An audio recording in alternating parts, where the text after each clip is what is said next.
Hi everyone, I'm Kaiser Ryu here. Last Thursday marked the start of a new era for Xbox with the introduction of its first handheld device, the ROG Xbox Ally and ROG Xbox Ally X. First introduced at this year's Xbox Games Showcase, Xbox has been really hyping this device up, even showing it off during Good Morning America. Is it worth the hype? Hell no, both from a software side and yes, even the hardware. For those who don't know, Xbox didn't solely create this system. It was co-developed between Asus and Xbox. Asus handled the hardware, while Xbox delivered on the software front with the debut of the Xbox full screen experience, which we'll get into later. I find it interesting that many reviews praise the hardware while dunking on the software, because I have huge issues with both, especially as someone who's owned Asus products in the past. First, let's go over what most describe as the biggest strong point of the system, the form factor. It's 100% true. No joke, this system in terms of its raw feel is damn near perfect. It's so comfortable with the grips, it has the perfect weight, even one-handing this thing, it is not too heavy, and the touchscreen works brilliantly. The size of the unit is just compact enough where you should easily touch buttons with just your thumb. Look at the reach here. It's great. Now, the only real nitpick I have is the back buttons, which feel a bit rough, and I would have liked it better if it was just a clean surface on the back, but that's about it. If you played the Steam Deck or the Switch 2 and just do not find it comfortable, pick this up, because it's ungodly in terms of how amazing everything feels to play. Next up is the hardware itself, which is where I'm going to have to disagree with the critics. For $1,000, this device should be performing better, and the reason I say this is because I own a Asus TUF Gaming A16 Advantage Edition laptop, which I got for $1,000 2 years ago in 2023. I got it for the same price, it's the same company, Asus, and considering it's 2 years old, I expected this device to perform similarly, if not better. Well, it didn't match up. First off, let's test some games. Alright, so first off, we have Ninja Gaiden 2 Black.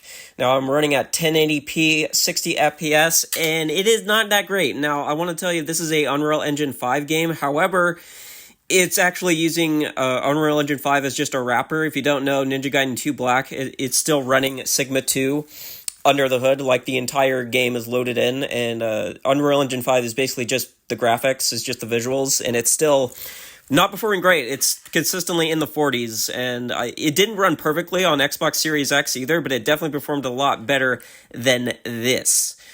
And that is a problem for this game. Like, performing in the 40s is not great. Like, for a really intensive, high-octane action game like Ninja Gaiden 2 Black, you need that smooth 60 FPS gameplay to get that, competitive advantage, especially when it's, so goddamn intense. So I would say this is kind of a flop here. Not great to get consistent 40 here. Next up is Silent Hill F, which is a new game. It's not even a month old. And I'm going to show you some gameplay clips between the PC version and the Xbox Series X version and see if you can tell the difference. Yeah, notice the spooky atmosphere, with the darkness, the black levels. It's good stuff, it's just the right amount of darkness. Now, let's jump over to the PC version.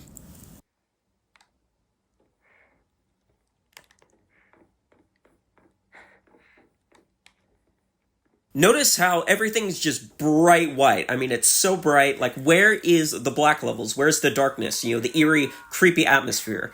It's just not there. And you know what? The same thing happens with the Silent Hill 2 remake, which also runs like absolute ass. However, I'm going to chalk that up to, Silent Hill 2 remake just being a bad PC port, because the same thing happens on my Asus laptop, so no problems there. Jumping forward to an actual monster battle here, and yeah, it's pretty inconsistent. Now, this is 720p, 60 FPS, not performing that great, so I would recommend bumping it down to 30 FPS. It's definitely a lot more stable there, but, with this ruined atmosphere, I'm not sure if it's even worth it to play this game, because the atmosphere is a big part of Silent Hill, so I would say this is definitely a little bit of a bust as well. Thankfully, older games perform pretty well, like Black Ops 2, which runs at a consistent 120 FPS, and Black Ops 3, which runs at the higher end of 100 to 120 FPS. Still, that should be expected at this point, considering these are 13 and 10-year-old games, respectively. The last game I want to show you is Serious Sam 4, and this is when I started questioning things. I played this game quite a bit on my Asus laptop because it's probably my favorite shooter in the last 5 years, and it works quite well on the ROG Xbox Ally X. Now, because Serious Sam 4 is such an intensive game with the sheer number of enemies on screen, I wanted to compare the performance of a single fight using my 2023 Asus laptop and the ROG Xbox Ally X. Alright, first off, let's take a look at my Asus laptop. So, this is unlimited frame rate, 120 FPS. Actually, it's unlimited, so it's whatever. And it's doing pretty good. So, it's 70, now it's at 60. Like, look at how many enemies. That's just insane. And I died here. But that's okay. We can just reload here. And, yeah, doing pretty good. This is an insane amount of enemies, by the way. This is on serious mode with ×2 enemies. So, that's a crazy amount of beheaded kamikazes. It's insane. So, 60...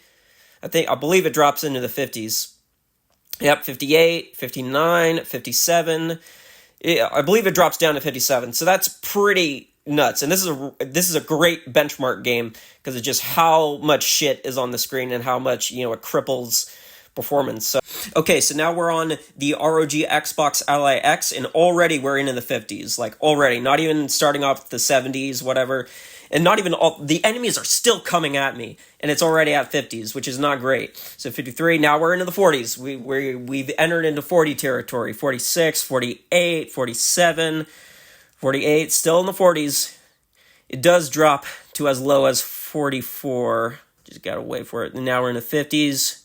Jump back. The enemies are still coming at me, and there we go, 44. So yeah, that's a 13 frame rate difference right there. And this is just insane that it's performing this much worse. Okay, I'm sorry, but for the price that I paid, which again, I paid $1,000 for both of these devices, one of which was 2 years old, I should be getting similar performance on this new Xbox handheld. Now, I know what you're saying. Man, Asus cannot put that same level of power in such a small device compared to a laptop. Well, I want to show you the problem with that.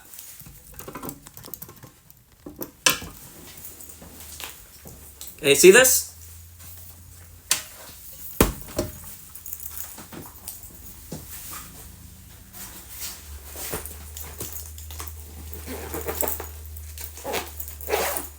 Yeah, this is a portable device too. You can take this on the go. Anywhere with a table or a floor to sit on, you can just plop the device right there and you can game on a laptop. Whether it's an airport, the street, or a bus even, you can use a laptop portably and just forget this thing. Right now, my 2023 Asus laptop is going for $1,000 on Best Buy.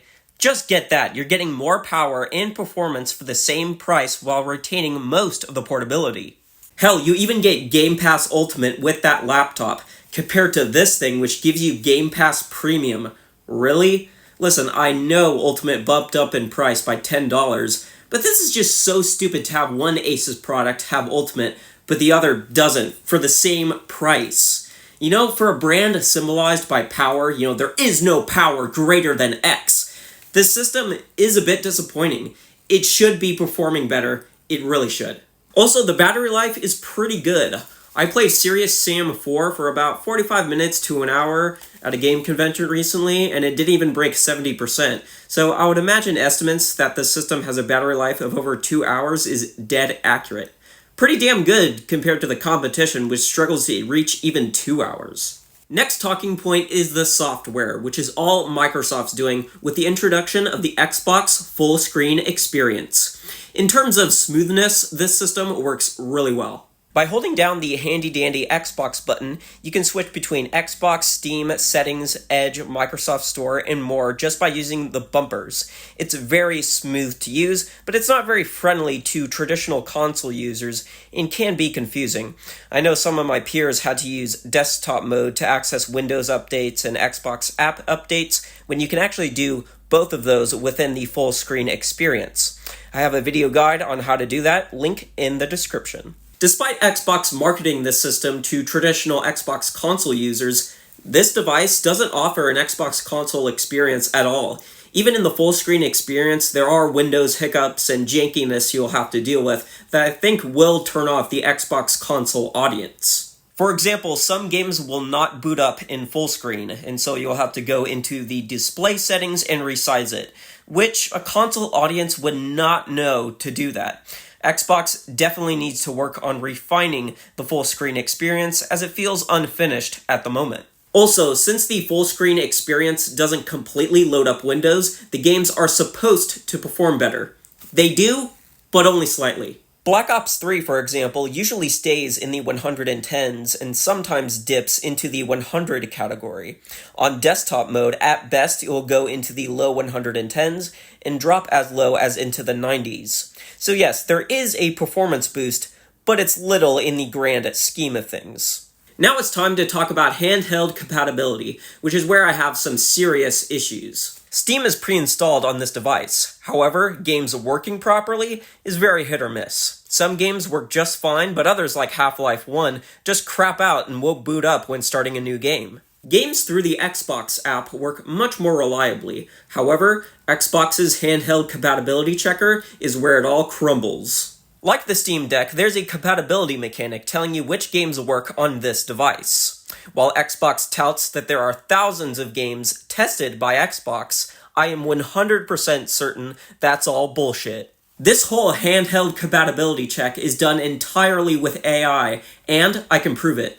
I took a look at the unsupported games and noticed a few oddballs. First up is Call of Duty Black Ops 2, which, according to the checker, is unsupported due to some or all areas of the game are not playable with a handheld controller. This is false. You can play the entirety of Black Ops 2 Campaign Zombies multiplayer with a pad. Now, this would be somewhat accurate if we were talking about Black Ops 1, as you do need a keyboard at least to navigate menus, but that isn't the case for Black Ops 2. Second is The Evil Within, which is unsupported due to the game not being configured to support a resolution compatible with a device. Again, bullshit. The game works just fine. To be fair, loading into the main menu caused a soft lock, so I had to turn off the device, but once I turned it back on, I got into the main menu and was able to move around in Chapter 1. So, definitely playable, that's for sure. This last one I cannot verify, but it's for Call of Duty Ghosts. Now, from everything I know, this game is mouse and keyboard only on PC. That alone should make it unsupported, but it still says that it's mostly compatible, which, again, I cannot verify because I don't own this game, but I'm pretty positive that is false. All of this proves that no human actually tested these games, because they would have realized that Black Ops 2 works perfectly fine on this device. Now, I'm not against all uses of AI, but if you're using it like this, make sure it's accurate. Xbox is blatantly telling users that The Evil Within 1 and Black Ops 2 don't work on the ROG Xbox Ally, which is patently false. They're literally giving consumers inaccurate information. To boot, Modern Warfare Remastered just would not load up for me, which is unfortunate because this is a great remaster that I would love to play on this device. But it's a no-go. Okay, last thing I want to mention is cloud gaming and remote play. Cloud gaming is exactly what you would expect if you played it on an Xbox console. Unless you have fiber internet, don't even bother. The game can freeze up for a good 3 to 4 seconds, ruining the entire experience. Remote play, on the other hand, was a pleasant surprise. This is the first time I've ever used remote play, and it's solid. I tested this with Dead or Alive 2 Ultimate, and sure, there are hiccups, but they're very brief. Definitely no 3 to 4 second freezes like what you get with cloud gaming, so remote play is a solid option to play Xbox console games if someone else is hogging the TV. So that's the ROG Xbox Ally X. Would I recommend this? Only to people looking for a handheld gaming PC that they must hold in their hands and they need it to be comfortable. I know people like Maximilian Dude who just hates the feel of those other devices, but loves the feel of this one. And if you're in that camp and need a grippy handheld gaming PC, yes, I can recommend this device. Everyone else, it's a hard no. If you want a $1,000 portable gaming PC, just get an Asus laptop. It's more powerful, and you can still use it portably in most settings. This device really feels like a test market product. You know the Xbox One S All-Digital Edition, aka the Xbox One SAD? That was a console specifically made to gauge interest in an all-digital Xbox console. With how unfinished the Xbox full-screen experience is, the ROG Xbox Ally X feels the same way. I wouldn't be surprised if Xbox made this product specifically to gauge interest in an actual native Xbox handheld. I have high hopes that the Xbox full screen experience will get better over time, but I just cannot recommend this device for the price Asus is charging right now to either PC gaming enthusiasts or Xbox console fans. Xbox console fans should stay away, and PC gamers are better off getting an Asus laptop. That's about it. Did you get an ROG Xbox Ally? And if you did, what did you think about it? Let me know in the comments section below, and make sure to like and subscribe for more content. I'm off to play Ninja Gaiden 4. I'll see you later.